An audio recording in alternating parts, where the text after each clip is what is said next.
What's up everyone? My name is Cam. I'm a certified dog nutritionist, founder of The Dog Nutritionist. Today we are in the kitchen cooking a complete beef dog food recipe. A complete recipe is one of those superfood recipes. It contains all the nutrients your dog could ever need.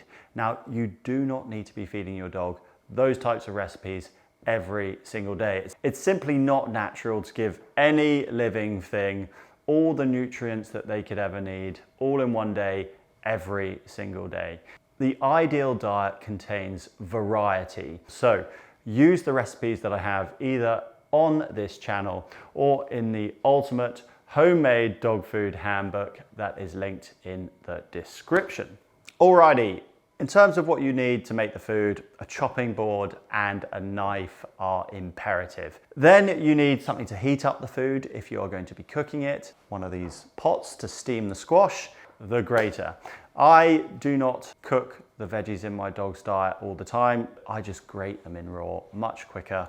And then a big mixing bowl. In this beef recipe, we are going to use beef, of course. Beef is slightly more expensive. If you get diced meat or mince meat in bulk, then it can be more cost effective. We've got 100 grams of beef liver. It makes up around 10%. If you have something like heart, lung, tripe, then it can make up 20% of the recipe, so more for the non-secreting organs. Then we have our calcium source, eggshells, and also a bit of extra protein for the dog. The veggies, we will be using courgette or zucchini to all you Americans out there. Apple is going to be the fruit. We're then going to mix in some of my multivitamin and some other bits and pieces as we go. The beef is already chopped up, but we are going to chop it up a little bit more finely just because they're quite big chunks for my dog Isla. She's a Tibetan Terrier, around 13 kilograms. If you've got a fussy dog and they tend to pick out the veggies, then it does help to have one of these things, a mincer. This just means everything gets blended in all at once and it saves you loads of time. To try and source cost-effective meat, you need to get online or down to your local butchers, find beef trim. Anything under around 10 pounds per kilogram of beef will mean that you can make homemade dog food cheaper than you can buy it. So I've chopped up the beef into small chunks, and now we're gonna do the same for the beef liver. Look at the color and texture of that. That darkness is just minerals. It is the most nutrient dense superfood on the planet. Liver, small chunks.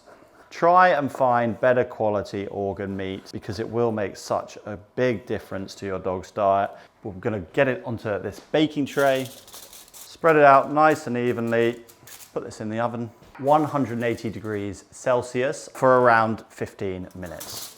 Now we're gonna make a mix of the non-meats that we're going to use. I love using courgette or zucchini, giving it a bit of a wash. It's just one of those foods which dogs have been eating the longest, half to 3/4 of a courgette, depending on the size of your dog. Just grate it in. Courgette is an ingredient that I recommend to dogs that have stomach issues. It's just a lot lighter on the stomach than carrots or broccoli, for example. If your dog is larger, you can use more non-meats than smaller dogs. If you're interested in learning why, I'm gonna make a video on small dog nutrition and big dog nutrition that you can watch. Now for the apples. I'm just gonna use one apple.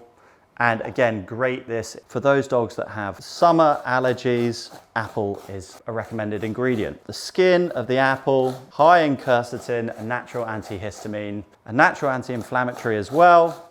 We've got a lovely mix here of apple and zucchini, looking very summery. What we're gonna add to this is my multivitamin supplement. This contains a range of herbs, sunflower seeds, seaweed, also dried blackberry.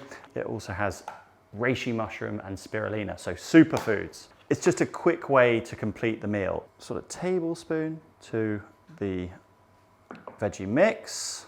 For those of you who aren't using multivitamin, small handful of blackberries or blueberries, a tablespoon of crushed sunflower seeds, and then a light sprinkling of seaweed every so often. In complete meals, there is a requirement for omega-3 fatty acids. Generally, this comes from fish, which is higher in DHA fatty acids.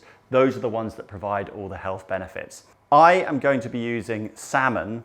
Get what fish you can. It needs to make up around 10% of the overall meal, 100 grams to 150 grams, whether that be cod, tilapia, sardines in water. For those of you who want to feed the fish raw mackerel, raw sardines, freeze it for a week or two before feeding, and super, super healthy.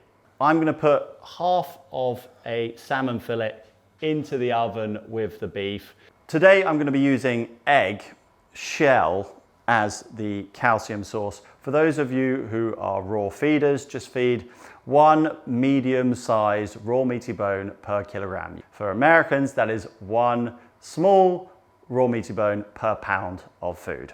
So I'm just gonna crack this into veggie mix. Some of you may get itchy dogs. That is a sign of a food intolerance. So try to cut back on the proteins you're feeding your dog. It'll make it more clear as to what works for them and what doesn't. Now I'm going to crush up the eggshell. If you have a pestle and mortar, that is recommended. You need to grind it really finely. Try use organic eggshells. If they're not organic, give them a wash. All right, nice and finely crushed into the non-meat mix. I've already got the squash steaming away in the pan. It only takes around 10 to 15 minutes. That'll be ready around about the same time as the meat. In terms of how much squash you want to be using, I generally recommend that carbohydrates make up 20% of the foods. That can be sweet potato, beetroot, squash. Those are the ideal carbs that you want to use more often.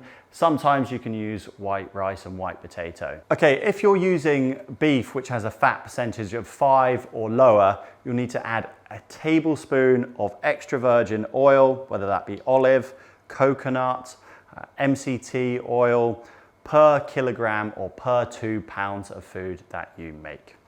All right, so all of our ingredients are now cooked. We've got the squash here, beef, the liver and the salmon, and our non-meats. And now it's just a case of mixing all of these ingredients up and then portioning them out into some plastic tubs. We don't want microplastics to leach into the food. So wait for it to cool, mix it up, portion it out. Put what your dog won't eat in the first 3 days into the freezer. Once the food has been defrosted and put into the fridge, it will last 5 days. Or if you're going to put it straight into the fridge, it will last around 5 days. Okay, step 1, get all the meat, including the juice, into the bowl. Mix up all this beef and the salmon and the liver up with all the juices until it's kind of evenly mixed. This non-meat mix with the egg. This is probably one of my better looking dog food recipes. Aesthetics aren't normally high on a dog nutritionist's agenda, but yeah, get that all mixed in. Portion out a little bit of this stuff. Look at that, pretty proud of this. The rest you just whack into the big bowl and put into your containers. Lovely looking meal for your dog. If you want more of these, go to my channel. There are more functional recipes, loads of variety that you can give your dog, create the balance that they need and keep them entertained at meal times. Thank you for watching. Hope you've enjoyed this video. Download the Hound book if you need it. That's where all the recipes are and the quantities, etc., etc.